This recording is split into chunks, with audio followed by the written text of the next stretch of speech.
Shu madrasada ancha bo'ldi. Siyratdan examen topshiryapti 2-kurs bolalarimiz. Shunda bitta o'quvchimiz yaxshi o'qiydi. Asabobajnon qilib senga 4 qo'yib chiqaraveraman desam, domla men 5 ga javob beraman deyapti. Yo'q, men 5 ga topshiraman dedi. Nimani so'radim? Siyrat fanida eng qiyin narsa nima bilasizlarmi? Nimani eslab qolish qiyin? Ismlardir.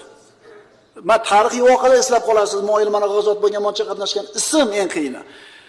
Rosa qiziq joylaridan Siyratdan 3 tadan 4 tadan odam aytilish kerak bo'lgan joylarni so'rayapman, tap aytib berdi. 12 tasini aytib berdi 3 ta savolimga. 5 qo'yib chiqardim. Otasiga rahmat. Otasiga rahmat. Ya'ni shunaqa bir himmati oliy ekan, qanday hurmat qilmaysiz mana shu o'quvchini? Nimaga ko'nmayapti? Nichega ham rozimiz.